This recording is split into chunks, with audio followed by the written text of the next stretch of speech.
All right, so we're going to take a look at color through the use of watercolor painting. The first activity that you're going to do is make a color wheel that will end up looking something like this. The materials that you need, first of all, are your watercolor block. And I'm using one that's bigger than yours, but I've drawn out lines to represent the same size that you have.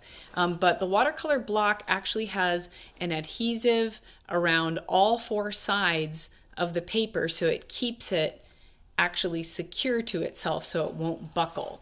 So you need a watercolor block, then you need to have watercolor paint, and you need to have at least one paintbrush for watercolor. And depending on which set you have different paintbrushes, okay? So this is like a Chinese calligraphy paintbrush.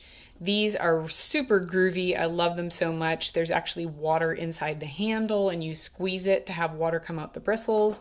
And these, of course, are traditional synthetic brushes. So after you have your materials, you're ready to get started. Additional materials that would be helpful is a palette. I'm just using a plastic lid from a yogurt container, a paper towel. You'll need a pencil, an eraser, something circular to trace, a quarter works just fine, and then a ruler or a yardstick. First, I'm going to draw my layout. This will help me to represent the relationships between the different colors, which is the point of a color wheel. So using my yardstick, I'm going to create an equilateral triangle near the center of the page. I'm not going to stress too much about it being absolutely perfect, but being that this is about 9 inches wide, the middle is about 4.5 inches. So I'm going to make a line that is about 5.5 inches long.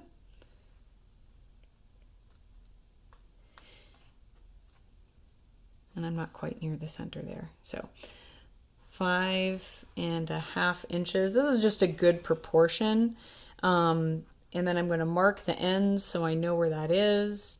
And then I'm going to find the middle. So half of 5 is 2.5, and then half of half is a quarter. So right here is the middle. Then what I'm going to do is I'm going to draw a vertical line from the middle, but I'm going to do this very lightly. This is just so I can actually make an equilateral triangle. So then from one end to the intersection of the middle line, I'm going to find the halfway mark and just tilt it until it touches the middle line. It doesn't have to be perfect, but it does end up looking a lot nicer if it's a little closer to equal. Then I will do the same thing on the other side, tilt it until I get to my 5.5 inches. Okay, so after I have that, what I'm going to do is 1 inch from the top point of the triangle. I'm going to make a little mark, and that will be my center point, and I'm going to draw so I will line up my the center of 5.5, which is 2 3/4, as I established down below. But on that 1 inch mark, I'm going to make another line that is 5.5 inches. And now I'm going to make a triangle. And then I do the same thing that I did for the other triangle, where I start at the end and then I tilt my yardstick until 5.5 crosses the center line. Again, you don't have to be perfect on this. It just does look so much better when it's closer to equal. Okay, so I have a 6-sided star. Now, the next thing that I'm going to do is take my circular object and I'm going to make a circle at each point. A quarter works just fine. I happen to just have this stamp here.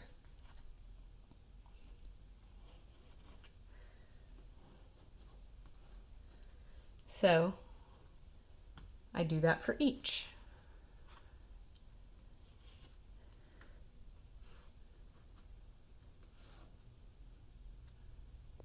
Okay, after I have 6 circles, I'm going to repeat again, but I'm going to be making a circle between each of these circles. So I will be making another 6 circles. And each of these do have a purpose. All right, cool. So I got 12 circles. And then I am actually ready to start creating relationships between these circles. And that will help me know which color goes where. So I'm going to start out at the top of the point of one of the triangles. And I'm going to take my ruler and line it up. And then I'm just going to make a dashed line between the top point and the bottom point. And so that right there creates a very special relationship between those two. I'm going to repeat this for each of the points. Again, setting up my ruler. And I only do this so that it's straight. You can do it freehand if you are so inclined. I just think it looks a lot nicer when I do it like this. So these 6 circles are the first that we will be applying paint to. And so before we get started with that, we need to talk a minute about paint. Okay, so I'm going to be using one of these brushes for my demonstration, and what you actually do is you unscrew this lid, you fill this with water, and then you screw it back on. It's really pretty cool. But if you're not using a brush like this, you're using a more traditional brush, you will also need a little container of water to dip your brush into. All right? So to start with, I have to know some basics about color. First thing I have to know is what the primary colors' names are. And you probably learned this a long, long time ago in elementary school. The names of the primary colors are red, yellow, and blue. So I'm going to find them in my palette and I'm going to add a little drop of water to each of those colors to prepare them. So with this brush, I can actually just take it and I can squeeze to add drops of water into the palette. And you can see I have 2 different kinds of red, I have 2 different kinds of blue. So it is really my choice of what I use, but I know from experience that this is actually a bit more pink than it is red, so I'm going to use a more true red. I recommend that you also use the most true example of the color in question. Okay, so I've added drops of water to each of the primary colors. Next, I need to add drops of water to each of the secondary colors. The secondary colors are the colors that are created when you mix 2 primaries. And so we have orange, green, and again I'm going to choose the most true green that I have, and then violet. And I don't actually have a violet on this palette, so oh yay! How do you make violet? Well, you mix the 2 primary colors that you would mix to make violet, and so that's what I will be doing when I get to that point. So while these are soaking, I'm going to get ready to paint. Okay, now I will actually be starting with my primary colors, so I can choose any primary color that I would like. I will be starting with red, and what I need to do to load my brush is, first of all, if you're using one of these squeeze brushes, the bristles are damp, but they're not dripping because I haven't squeezed it. So while the bristles are damp but not wet, I'm going to just set it in the little puddle of moist paint. The reason you do this is because the paint will actually suck up into the bristles that way. But if your bristles are too wet, there is no space for them to take any paint.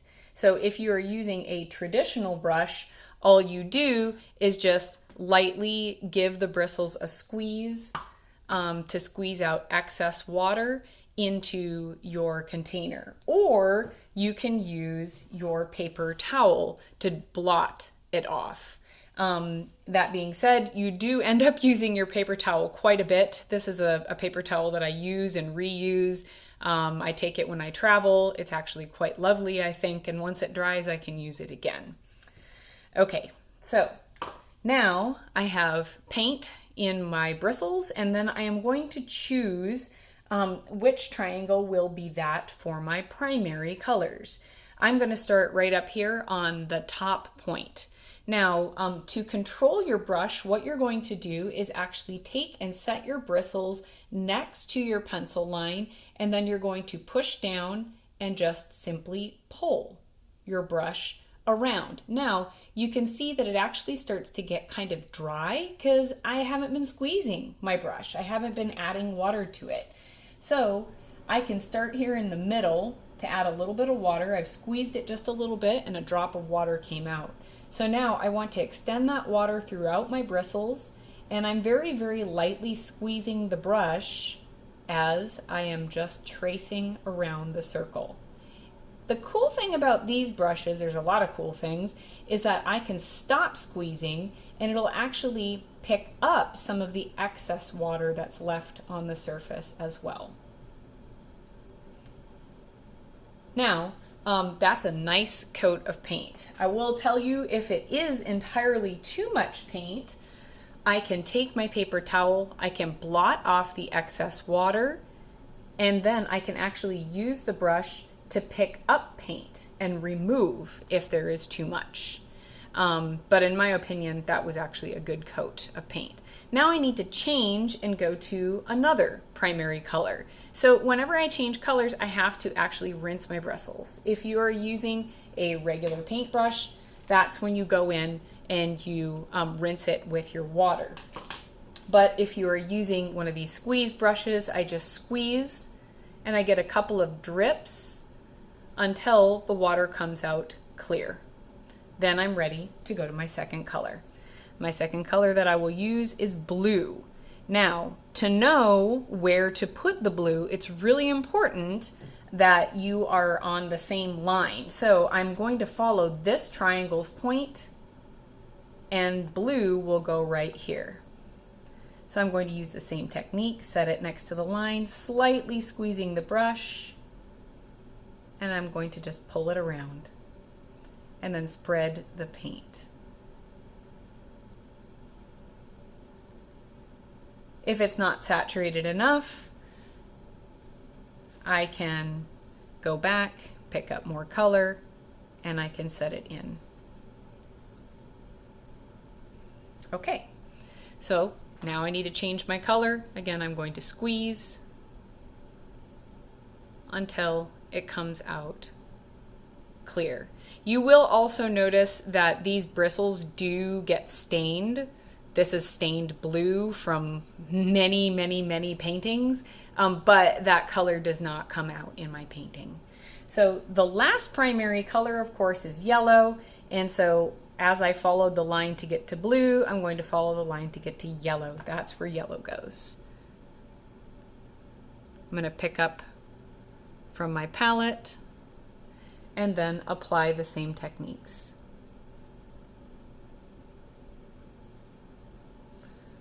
And I'm at a funny angle, but there we go.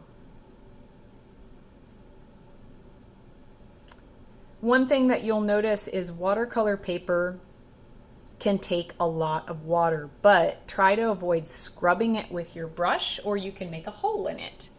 Okay, so we got our primaries. Now, the next colors are the secondaries, and these cannot just go anywhere. They actually, at this point, have a very set location that they belong. The way that you know where secondary colors go is when you look at two primaries. So we have red and we have yellow. And if you mix red and yellow together, what do you get? Orange. So I take red, I take yellow, and whoop, where they intersect, that is where I put orange. So I will put orange. Remember to use the appropriate amount of water. Try to control your brush.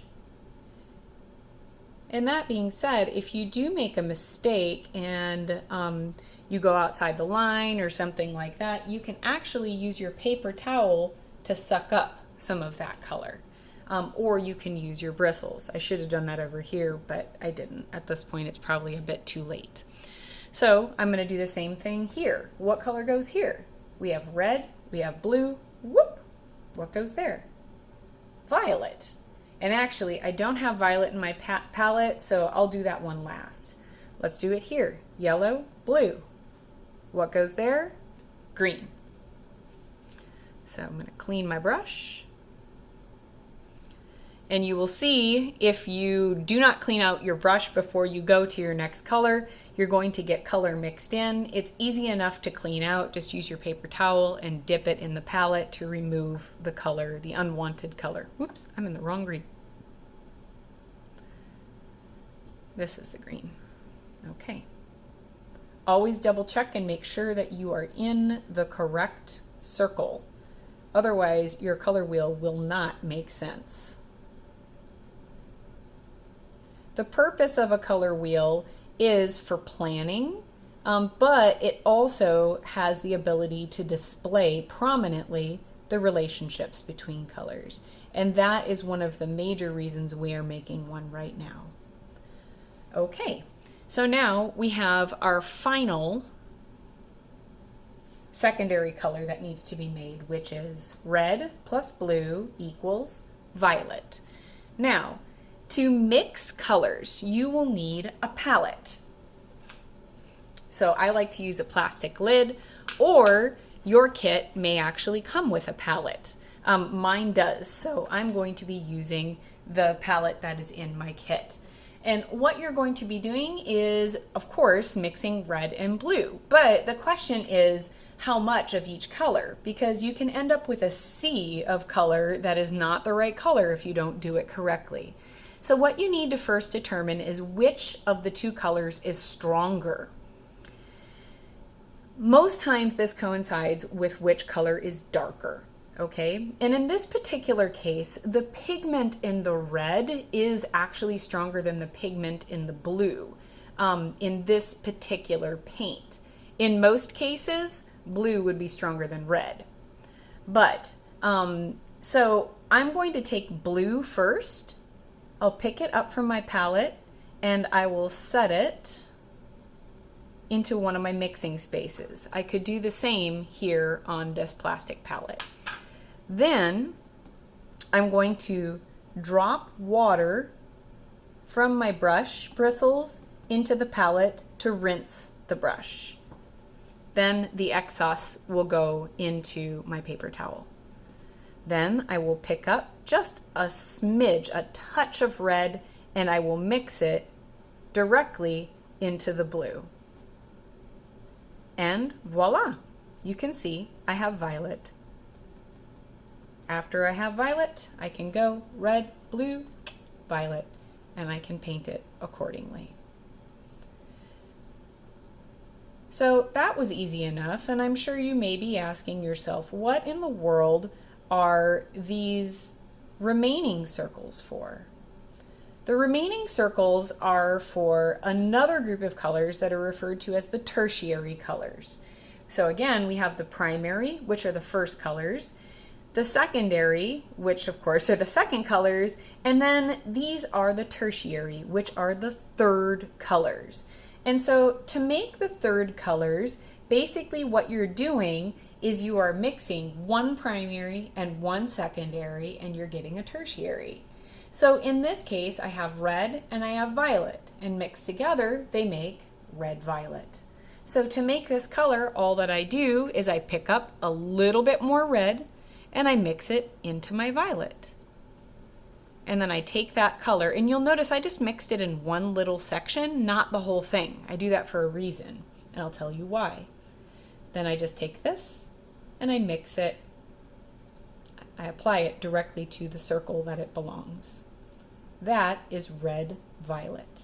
Please also note you state the primary color first, red. So it's not violet red, it's red violet. Now the reason I did it in just a small section is because now I need to make this color, which would be blue violet, right there. And so in this area, I can take a bit more blue and I will mix it into my violet. And I'm trying to avoid this area because I don't want to have to remix it all. And they really are just degrees of one another.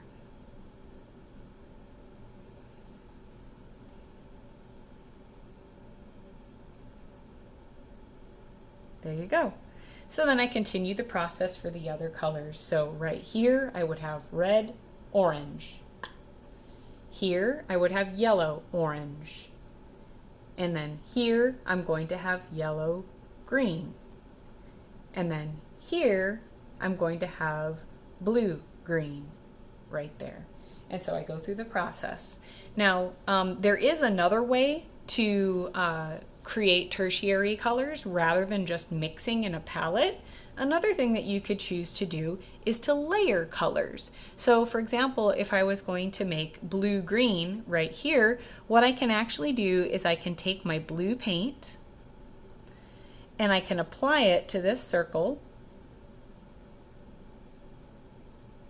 And then either while the paint is still wet, I could add drops of green to it and mix it right on the support surface, which is the paper, or I can let this dry and then I can put a thin layer of green over the top, which is what I will do.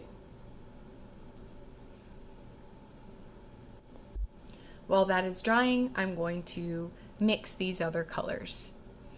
So you always start with, if in the case of yellow-green, you start with your weakest color as your base, which in this case is yellow, and then you add tiny, tiny touches of the stronger color because it is so strong.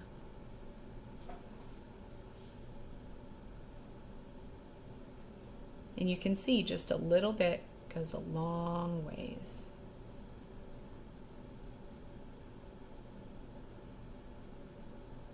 So not only is this a great tool for looking at color relationships, it's also a great way to become acquainted with your materials.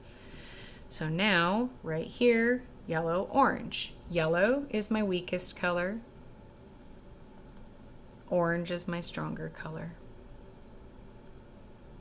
And you can put a little bit, you can put a lot, whatever it is that you would like to do. Now there's a little bit of extra paint on here. When I wet it, it will actually activate the paint once again.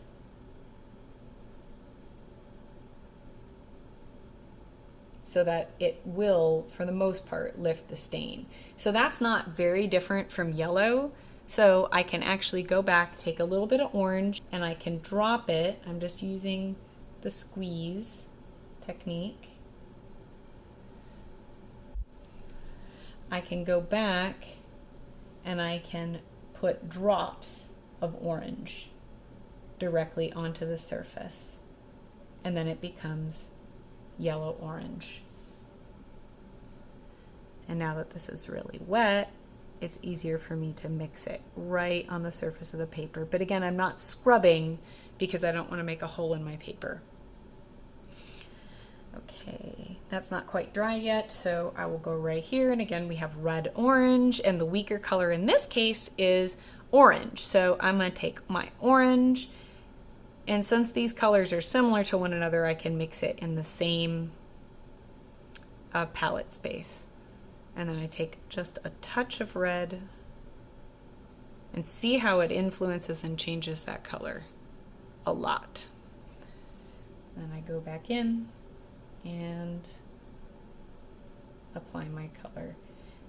And that's the thing too, if I determine that this is not red enough for my taste, I can go and I can add another layer of color, or I can just mix the red directly onto the support, the paper.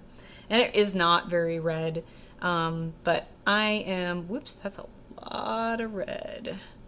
So I'm going to drip some of that back into the palette so it's a little bit less potent, and then I'll mix it right onto the surface. A little bit goes a long ways with watercolor. And after it dries, you can go back and you can change more. So for example, this one just has one thin layer of blue on it. And so now, after cleaning my brush quite well, I'm going to go and I'm going to pick up some green. And I'm going to paint that green right on top. And a little bit goes a long ways with this green. It's very strong. I'm going to build up just a transparent layer over the top. And you can see how it makes blue-green. That's one of the beautiful qualities of watercolor paint. So I could fiddle with this more if I wanted to, and I encourage you to enjoy yourself while doing that. But what we need to do now is finish labeling things.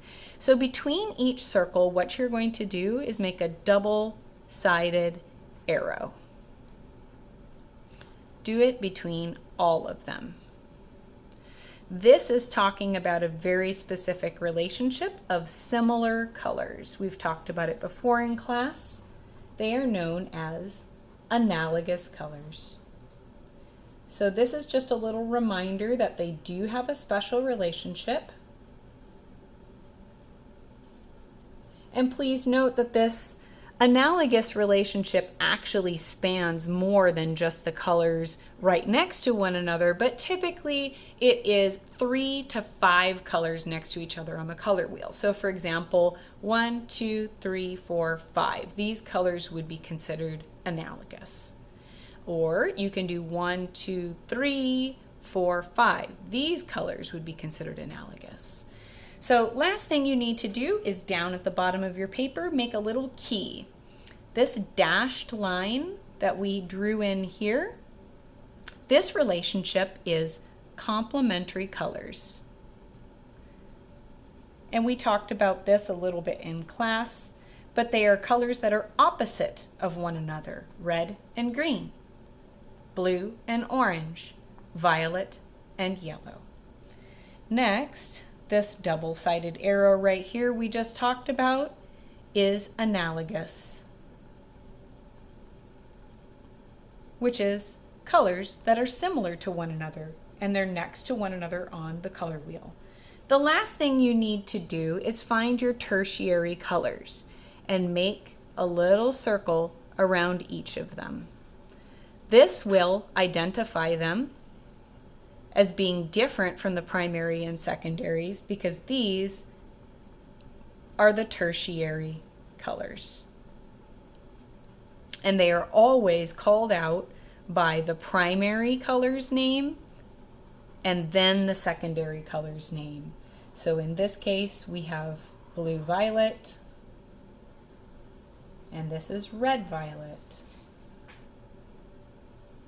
red-orange, yellow-orange, and so on. So this is a great way to become acquainted with your watercolor paint as well as the relationships between colors.